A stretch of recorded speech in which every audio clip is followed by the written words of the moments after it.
Welcome to the Your City podcast, where we get to know our neighbors so we can be good neighbors. I'm your host, Aaron Williams, and today I'm joined by Bill Casaday and Heather Lebischak, who are the executive directors of the Chamber of Commerce in Gardendale, Alabama. Bill has been a school principal and a minister prior to this role, and Heather has had a history of working in law and public speaking. We're going to talk to them about the Chamber of Commerce, how it is involved in the community, and how they came to be involved with it. Bill, Heather, thank you for coming onto the podcast. You're welcome. You're welcome. Yeah. So I first wanted to start with the Chamber of Commerce. What exactly does the Chamber of Commerce do for Gardendale? Okay, so the Chamber of Commerce is about community. That's the word I keep coming back to when I define the chamber, and it's about building community, whether that's the business community, whether that's families. We're all about connections. Connections and communities are the two words I use most often. So we are about showcasing our businesses and connecting those businesses to the communities. A lot of our businesses are very active in the community and want to be more active. So we offer various sponsorship opportunities where they can get involved in the community as well as grow their business, grow their clientele. And so we have a lot of events that are centered around that. So when you say grow community, how exactly do you guys do that? You said with sponsorships and stuff. What are they sponsoring? They can be a sponsor at a luncheon. They can sponsor a craft. We've recently added crafting with the chamber, and it's an event for the kids where they come and do a craft, but their parents come too. So, for example, our last one was sponsored by Mills Pharmacy, and they were there showing their prescription drug program that they have, where if the kids finish their prescription, they can bring it and get a prize. So it appealed to both sides. They got some clientele out of it as a business.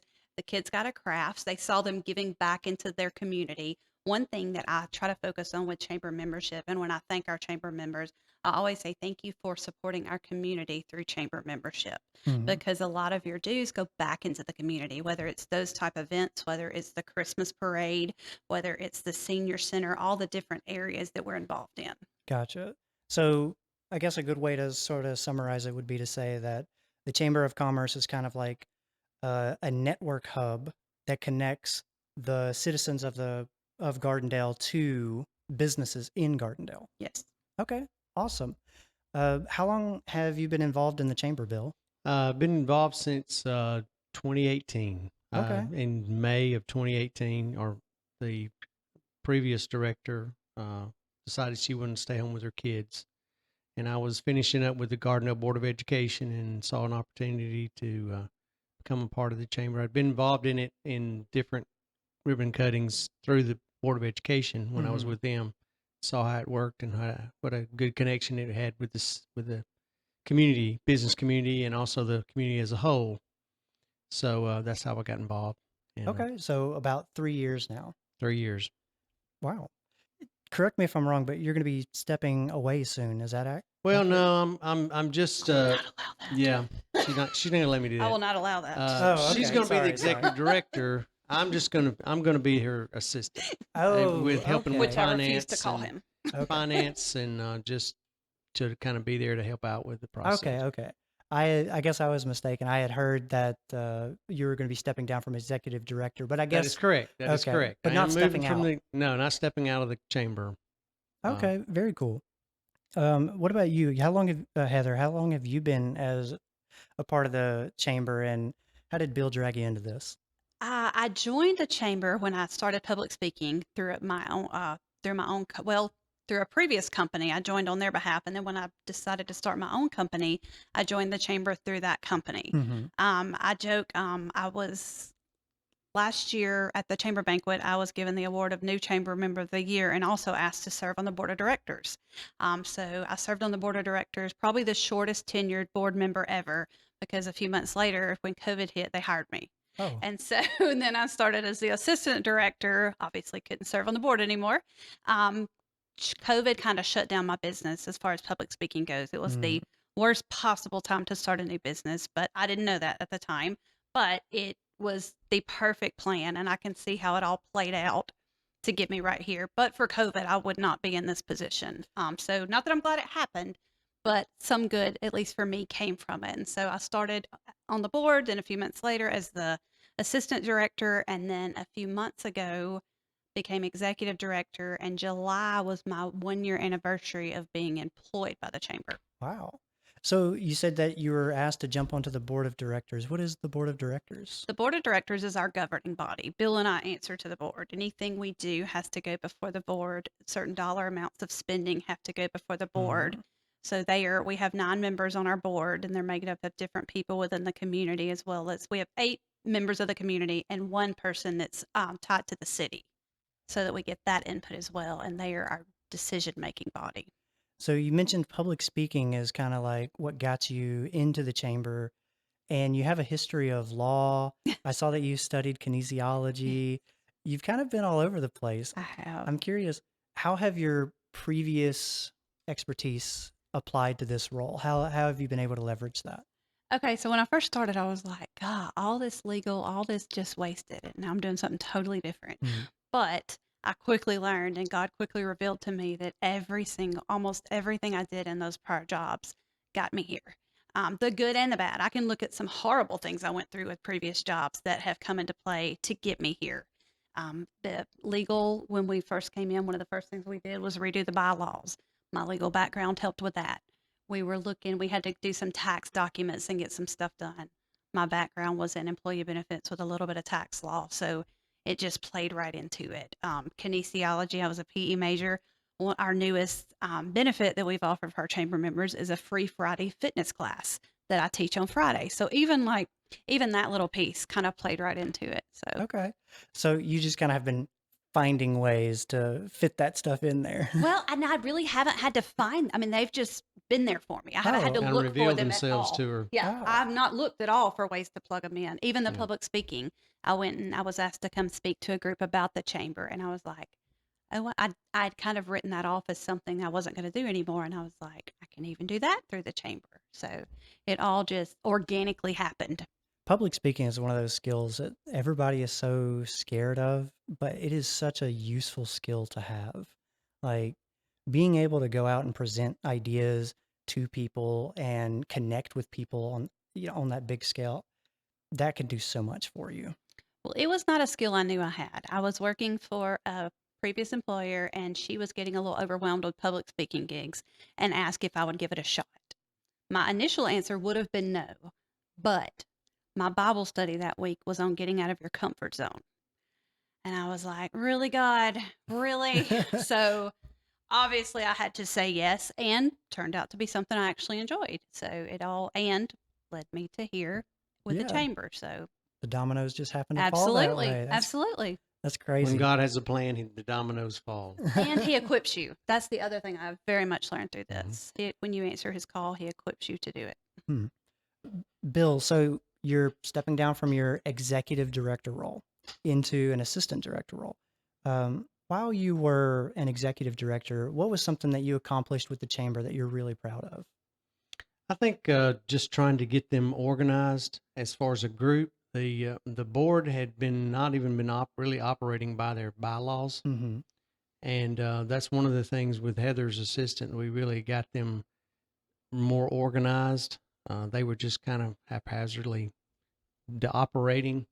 So and I've always been a logistical kind of person of trying to get things in an order.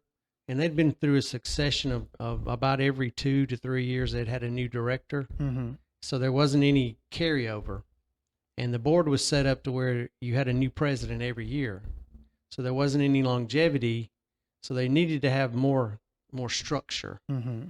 And so we've really been working on that the last 3 years to get more structure and organize when board members go off and when they come on and how they get replaced. And So sort of like defining processes. defining processes, yes. Processes are really the key to anything that you do successfully.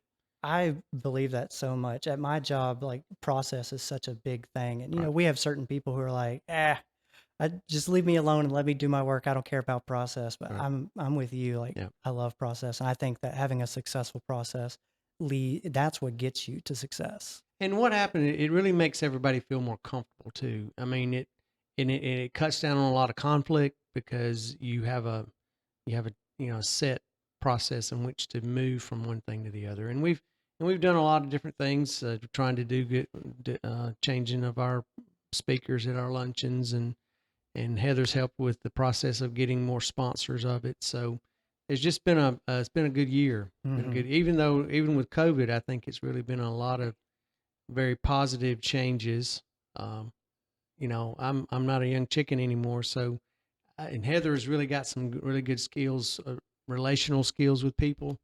And I've been in most of my career, I've been kind of the person behind the scenes trying to make sure everything operates smoothly. So that's the reason we kind of I suggested that she kind of be the lady that rides the bike in Gardenia, Literally. and literally rides the bike and becomes the face, and me just kind of help make sure everything continues down the procedural and process road. How long do you see yourself staying in that assistant position? I I don't know. No. It But that's just what you like doing. Yeah, So. I enjoy it, and Do I get to answer that? and I'm also working. I'm also working with the city. I mean, I'm working in the mayor. So I don't know exactly what the future holds, but I know who holds the future, and that's the Lord will let me know when the time comes. Kind of way that my career's been. I've moved from one different thing. My wife says I can't keep a job because I moved from one thing to another, but he kind of has a plan, and if you follow that plan, it kind of opens up. Hmm. And you've been a minister in the past, right? Right. And a principal. How have those seem kind of like leadership roles? Definitely. So how has that sort of changed your approach to leadership? Well, I think the key to it is, and we just did a study on a book called The Way of the Shepherd, Mm-hmm. and one of the last thing it talks about in there is that somebody will pay for your leadership. Either you as the leader will do your part, organize things, step out, be the face of the organization, or you'll advocate that, and your employees will have to suffer for it. So many times leaders that are put in position of leadership don't step forward and lead, Mm.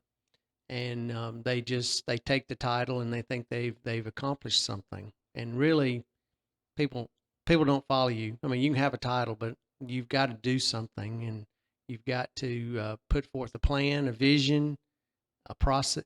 Like going back to the process. If you have a vision for where you want to go, people will follow. Mm-hmm. So in both of those roles, I was a principal at 32. I became a children's Wow. minister at 42. And in both those situations, I felt like you just got to decide what you want to do. Mm. And if it may be right, it may be wrong, but in so many instances, the boat has to have some direction. So when you were in those roles, you were the one who was having to decide what to do. Right.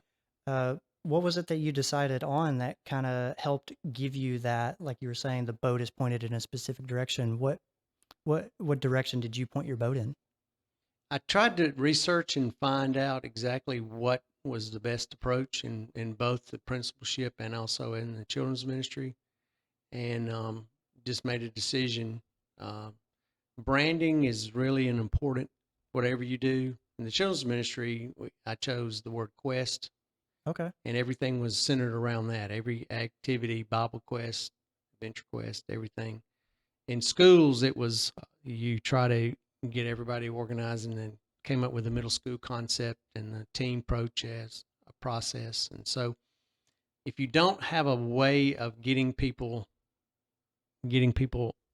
this is where we're going to go, Mm-hmm. then it just flounders. Gotcha.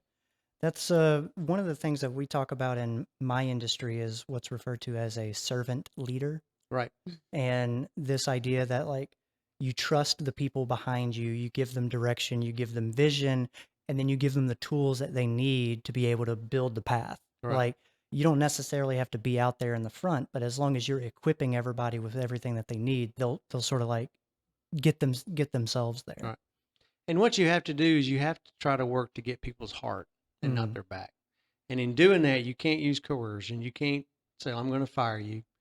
You have to be there with them, and they have to see that you're willing to put in the time and and I was very fortunate. The very first principal I had, Mr. Jim Fuller, exhibited that. He was the first person there in the morning. He was the last person there in the afternoon. Kids saw him when he walked in. They walked in the gym and when they got on the bus.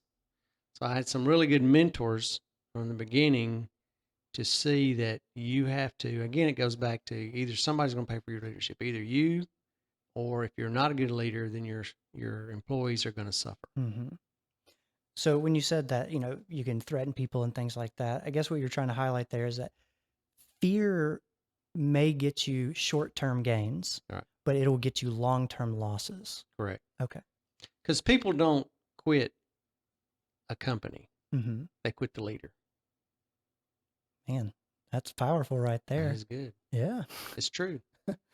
And sometimes, even if you do your very best, there's going to be people that are not going to stay with you because they don't see the vision that you see. Mm. And you don't really want them to stay. Even if they're really, really good and very talented, you don't want them to stay because they will be like drag on like an anchor. There'll be holding you friction. back. Friction. Yeah. Mm. So, sometimes people are sad when they're good, but you don't need to be. If somebody wants to leave, you need to say, "Hey, we're excited that you found a new opportunity, and you go find the next person." Mm. While we're talking about leadership, Heather, I wanted to follow up with you. Have you had any leadership roles prior to being the executive director? And if not, how has stepping into a leadership role been for you? I was a manager at one time, and I Mhm. learned that management is not for me. I do not like confrontation at all, and that is a huge part of management, and I recognize that. One of the things I learned in my 30s was stay in your lane, Mm. stick with what you're good at, and get people around you that can fill in your weaknesses. And so that was something I was a little nervous of stepping into this role. But then I quickly realized I'm a leader, not a manager, and they're two very different things. Mm-hmm. Just like a boss and a leader. Okay. I don't want to be a boss. I want to be a leader. And so from that, once I accepted that, I was fine with it. I was like, I can lead people. I do have good ideas, and I'm willing to be that servant leader. I'm not going to say do this for me. I'm going to say do this with me. Mm. Now, one thing I've had to learn is there is a time to delegate and say do it for me, and it's about finding that balance. But at the end of the day, they know that I will do it with them. I'm willing to. So it's just learning that balance between delegating and letting go, trusting the people that you've put in place, and Mm-hmm. they were put there for a reason. They were Mm. put there because of their talents, and so there is no need to micromanage them if you have the right people in place, which we do on many of our committees and our board. We have an extremely supportive board.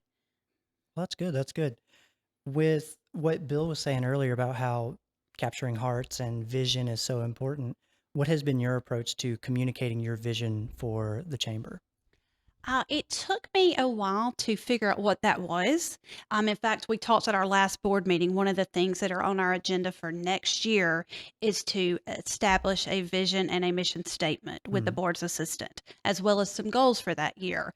We want to do an onboarding process, which we've never had before, as part of his initiative to have those processes in place, Onboarding like for, training for our board. okay, And onboarding for so, the board as members. opposed to, hey, good luck, welcome to the board, we're going to have a 4-hour session where we maybe bring someone in from outside and don't just throw them to the wolves. Let them understand their role and make sure. One of the things we want to do up front is make sure once we get that vision that those people that we have in place align with that vision and share in that vision. Because if they don't, they're not a good fit. Like you said, despite how good they might be, if they don't share in that vision, they're not going to be a good fit. And so that's two of the things we had talked about developing next year is to get those things in place and everything surround those things. Does that align with our vision? Yes or no? If no, it may be a great idea, but it's probably not for us. It's for some other organization or area of Gardendale. We need to stick with what aligns with our vision and our mission. Gotcha. Is the board, you said it was your governing body. Is it an elected position? It is elected by the board. So other board members elect who Yes. gets to come They on. nominate. Yeah. Oh, They're okay. It can be nominated, then nominated by the then chamber at clerk large. votes on the ones that are to be coming on. Oh, okay. Okay. Bill Bill actually selects- did a really good thing this year as part of his, as far as making sure that people rotate off in twos versus losing 4 or 5 at a time. So he got it set up on a schedule to where some of the tenures are a little bit shorter than they normally would be, but he did that so that they would rotate off in twos or threes at the most without us losing all our experience at one time. Okay. Okay. And that was one of the things that was just totally disorganized Yeah. as far as when I came on, is they had not had that organizational thing. They just didn't, uh, a lot of it was because of the change in leadership and the change in the board and the not following through and all those kind of things. So it's much better, but it took us a while. It took us a while to get it figured out. Nice. Heather, I wanted to talk a little bit about your book. So you released a book called, what was the name How of it? do I get off this How do I get thing? off this thing? The roller coaster of dealing with an ADHD child, right? Mhm. Yeah. So that seems like a really personal Yes. story. What made you want to share such a personal story with other people? It was something I would have never considered myself a writer prior to that. Didn't even like it in high school. I could do it, but I didn't like it at all. And it kind of goes back to God. And I was struggling with it and dealing with it. And I had all these ideas in my head. And it just literally, like, He spoke to me, like, you need to write a book. And I was like, no, that's silly. And finally, one day, I sat down at the computer and just started typing. I said, you know what? Let's see. I'm thinking I'll have 3 paragraphs and be done. I sat down and 25 pages later, I'm still typing So you and just couldn't haven't stop. broken. You were just going And I was going. like, okay, God, this is something you want. So I wrote it, and then it hit me that I'm about to share all these details of my child, who was 9 or 10 at the time, but old enough to know Mommy's about to share all these details about me. Mhm. So I thought, before I throw this out to the public, I really need to get his permission. So I approached him about it and told him, I was like, look, this got a lot of stuff, not necessarily bad stuff, just some of the things. I was very open with him with his struggles. We talked a lot about it, about how, yes, you do struggle with behavior. And while it's not okay to act that way, I recognize that it's a little bit harder for you to be good than other kids. We also talked about how, but it's a little bit easier for you to do math than other kids or Mhm. English than other kids. We're all good. We have all have our strengths and weaknesses. So I sought his permission, and he was like, yeah, Mommy, I think so. I think people could learn from it. I think, we had talked a lot about God's role in it and how it could minister to other people. I've been able to share my faith more through his ADHD than any other aspect of my life. So he agreed. And then I was like, I don't know how to publish a book. Like, I was Googling, and there's publishing a book and finding a publisher is like reading Greek. I was like, it just takes you to endless hyperlinks. And I was literally on the treadmill downtown at 24E and running, and a commercial came on. And it said, are you a writer in need of a publisher and have no idea what to do? Is it a Christian book? We can help you. And it's one of those, like, we pray for billboards from God, but I got a commercial. And so it was like, okay, I guess that's who I'm using. And so it just went from there. That's pretty funny. That reminds me of that scene in Bruce Almighty when he starts playing the commercials for Mhm. Jennifer Aniston. Yes. Yep. That's really So yeah, funny. it was definitely, he had a plan in that. But the publishing story, especially, I was just like literally looking over my shoulder, like, somebody watching me. Does somebody know? It was kind of bizarre. Like, I almost fell off the treadmill. It kind of got me. But it sounds like this book kind of gave you an opportunity. You said that it gave you an opportunity to do more outreach, right? Yes. Okay. Can you talk a little bit, sort of like what opportunities presented themselves after this book came out? It was more relational, like when I would be talking to people. Empathy is a great thing to have, but it's not something you can fabricate. So these moms that are dealing with a child with ADHD and those struggles and feeling like they're a failure as a mother and that it's all their fault or something like that, I can show them empathy. I know exactly what they're thinking. I know that they're in their closet at night crying. I know that they're afraid their kid's going to be a serial killer. Like, I've had all those thoughts. So it gave me that empathy factor. And there's been so many times, especially on mission trips I've been on, where I've seen moms come up and that they've got that look, and I know it, and I see their kid bouncing off the wall and screaming and loud, and I'm like, I know that look. And so I can go talk to them and say, oh, and I know exactly what they need to hear. When they come get their kid, they're used to hearing, well, Johnny was bad today. He was really loud. And I said, I know they need to hear, Johnny was so sweet. He had the best creative idea. He gave me the best hug today and just made my day, because those kids don't get praised a lot. They're never going to be teacher's pet. So I knew what those moms needed to hear. I knew what that grandmother raising her grandchild needed to hear to give them that peace. And I didn't have to lie. I just was going to find those things to highlight. Mm. because they're there. They're creative kids. They're smart kids. They're loving kids. They're just a That's little more hyper than most. that right there is something that I feel like everybody kind of suffers from. It's so easy to highlight what didn't go well. It's so Mhm. easy to criticize and find the things that are, well, that didn't go well. This could have been better. That person did this and I didn't like it. Mhm. That part is easy, but what you're doing is finding a reason to say, hey, this person excelled in this area. Yeah. Give them something that's like, hey, you're doing. I guess it's that reward versus punishment Yes. kind of thing. Well, and from a cognitive standpoint, we do know that reward works better than punishment. It's been proven.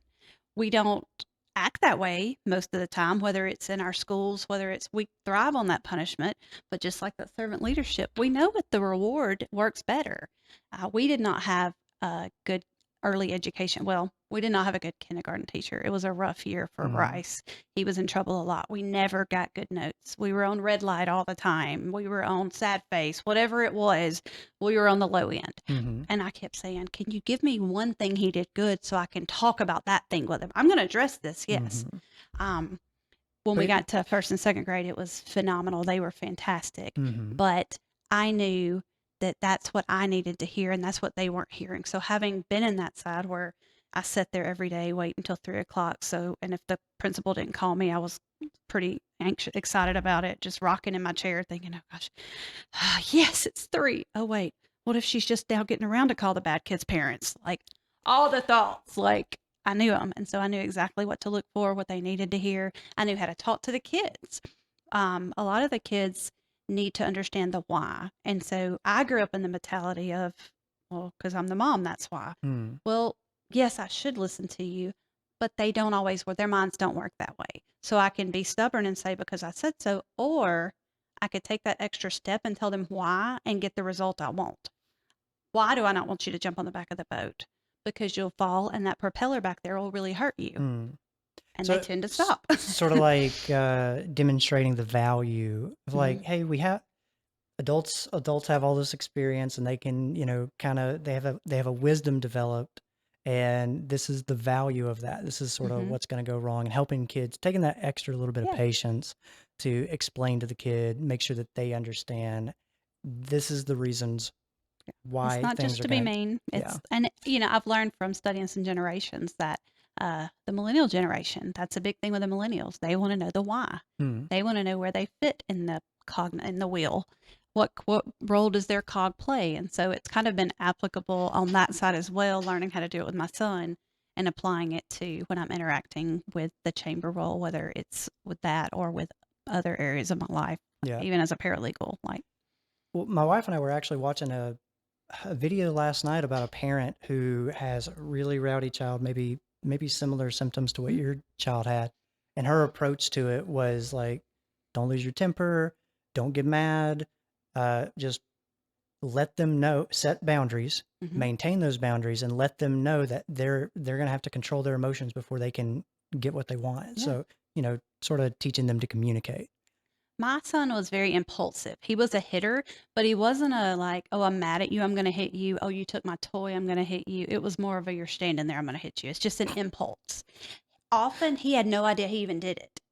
And so we had to learn, okay, we can't react to him Hmm. because that's exactly what he's doing. Hmm. And it's going to reinforce that. If I get mad and react to something he's done, that's what we're trying to teach him not to do. So we really had to change our whole discipline style to do what we thought was best for him, whether from advice from school counselors as well as our pediatrician, who was a great pediatrician, but she also had a son with ADHD. Hmm. So she could come at it from the medical side and the mama side, which was very helpful. So we had to change a lot based on that impulsivity because we didn't want our impulsivity to cement it in him, that it Hmm. was okay to react that way. Hmm. Sort of leading by example. Hmm. How did you get the nickname Piddle Paddle? I have no idea. I, I I, saw that I in your always called book. him Picklehead and he called me Piddle Paddle. And no idea. I really don't. I wish I could. I always said, and you can make a note when you have a kid and you say you're going to write down all the cute things they say, do it. Because when you're 41 and your kid's 14, you're going to regret not knowing why you're called Piddle Paddle. Nice. Let's see. I wanted to sort of end on a couple of things talking about the Chamber of Commerce. Number one, I wanted to ask, what are some of the next steps? What are some of the ideas that you, Heather, as the new executive director, have for the chamber? Sort of where are you leading and how are you going to define success? Okay. I've built a lot on what Bill established.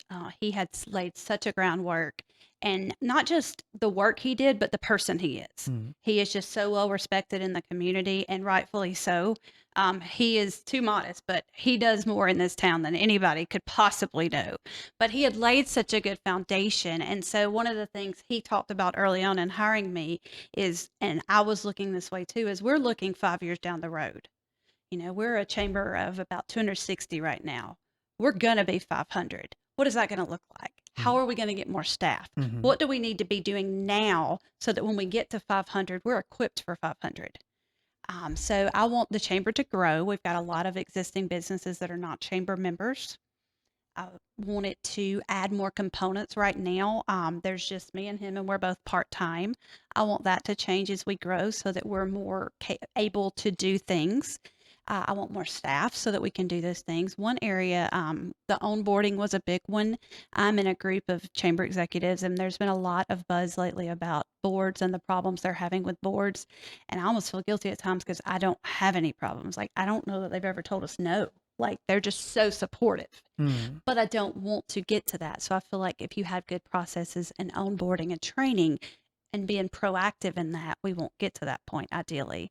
So I want to add those things, but we want to add different components. I would love to do some more in the workforce development arena. We don't have the manpower to do it right now. But also, I was just talking to Bill, I substitute teach as a way to kind of be in the community. I typically sub at Gardendale High School. mm-hmm. So it's a way to get involved in the community, get information from them that would benefit us for the chamber, as well as the biggest one we're trying to promote is mygardendale.com, which is our event headquarters. Mm-hmm. But it's only as good as the events we receive. So by being in the schools, I can talk to the kids and get their football schedule and baseball schedule. So we want to grow that involvement, but also being in there will help when we can add the workforce development aspect. But again, we've got to have more manpower to do that. But What is workforce development? it's helping develop a workforce, whether it's training your existing workers, giving options to high school students, like within the area. Let's say you've got a student that's considering pharmacy. Get with one of our pharmacies and say, hey, could they come shadow a pharmacist and learn what it's like? In fact, I connected a kid last year with Mills Pharmacy, and she went and shadowed at Mills and is now in pharmacy school at Auburn. And so just providing those opportunities. A lot of it has to do with hiring. Everybody's hiring right now, and everybody's have a hard time. Workforce development can help that as well. Alabama Works is one of the organizations that does that I'm looking to get more involved in. I just recently got back from a chamber conference, and I describe it as drinking water from a fire hose. Like, I was just taking it in. But one thing I learned from last year to this year is to ask two very important questions. How large is your chamber, and how many employees do you have? Mm-hmm. So then I knew, is this something that's feasible for us to do, or is this going to go on my 5 year list? Mm. And so I wanted to take in all the ideas, but be reasonable about whether or not it's something we could do at this point. Sort of thinking about how you can scale Mhm. and sort of what is a good scale for Yeah. you to be at. Because we want to set it up for the future, and it's grown so much in the last year, not just in number, but in the probably the number of events we're doing, the impact we've had on the community, how well known we are in the community. My goal was to do some more recruiting, but I haven't really had to. People are just coming to us, Mm. whether it's through Facebook, whether it's to join. I've got the news showing up at events, and I didn't reach out to them. They just came. So Mhm. just getting our name out there as somebody who believes in Gardendale and is passionate about Gardendale. Awesome. Very cool. And I wanted to end it on, she said that, Bill, you're well respected all throughout the community and everything. What's something that you love about Gardendale? We've lived here since 91. We moved here in 1991, so we've been here 30 years? 30 years this year. We moved in January, I think maybe October, January of 1991. And just a sense of community. I mean, it's a small town, uh, and everybody feels good about. I mean, not everybody, but I think the people that live here enjoy the size. It's very convenient to to everything in Birmingham, but you're not in Birmingham. It's very convenient to downtown. You can get across town, especially on the interstate, and we're right here next to it. So that's the big thing. Three of our kids have all been through the schools. Schools are good, and it's been a real good experience for us. So I think the sense of community is the big thing. And then we've been a part of Gardendale First Baptist Church for all those years, and it's been a good church, and so it's just been a good. It's a secret that this end of the county is not near as fast paced as the southern end of the county, Mm-hmm. and it makes for a nice life. So it's got that small town feel, but it's big town adjacent. Right. And you can take advantage of all the big town amenities Mm-hmm. and not have to live in the middle of the big town. Mm-hmm. My wife loves big cities, and I'm like, no, I like the quiet. So Yeah. I can appreciate the love for the small town feel. Yeah. What's something that you think Gardendale should improve on? Just continuing to grow that sense of community and figure out ways to involve all the different aspects of the community in it. It does a really good job, and through events. Magnolia Festival is huge. Christmas Parade is huge, and there's beautification. We're working on the beautification commission to try to get it reinvigorated, and the Arts Council. So all those things over time just kind of lose a little steam. So we're trying to re-inject some steam into them, and we got the big park up on the northern end that we're going to be redoing. The one up by Moncrief? Moncrief. Yeah. That they're going to tear all that down and redo it. So it's just continue to work on building community, because that's the key. I think the cities that lose their heart don't fight to keep that sense of community. So that's, once you lose it, it's very hard to get back. Gotcha. And I think that's the vision of our mayor, and he's been here all his life, and that's the vision of our city council and the vast majority of the people here. So it's just something we got to work at and it can get a slip away from you so quickly if you don't fight for it every day. So fighting to maintain our community, I think, is a big thing that we got to keep doing. Yes, and that's actually a big thing of why I started doing this podcast. That was I wanted to create community, because I feel like right now it's so easy for people to, you can go online and you can talk to anyone in the world. Why would you want to talk to your neighbor? But your neighbors are the people who you live next to, and those are the people who affect your day-to-day life. Right. So I don't know. That's a big reason why I wanted to do this, and so I'm glad that you also are focusing on that. Yep. So thank you guys so much for being on the show. I really appreciated this opportunity. I'm excited about where this is going. Thank y'all so much for agreeing to this. No problem. You're very Thank welcome. you. All right. Thank you, listeners, for listening to the Your City podcast. And I hope you enjoyed our talk today with Bill Casaday and Heather Lebischak. If you enjoyed the show, you can help us out by sharing it with someone else that might enjoy it. It could be a friend, family member, coworker, just someone that you know that might enjoy this type of content. It really helps us grow the show, and I appreciate you taking the time to do it. Today's episode was sponsored by Polymathic. If you want your business to stand out by looking more professional and eye-catching, Polymathic can help you achieve it. They do design work for apparel, logos, websites, and print, and can definitely help you get your idea moving. If you need a promotional product to look nice and polished, you can email Polymathic at contact@polymathic.company. That's contact@polymathic.company. Thank you again for listening, and we'll catch you on the next one.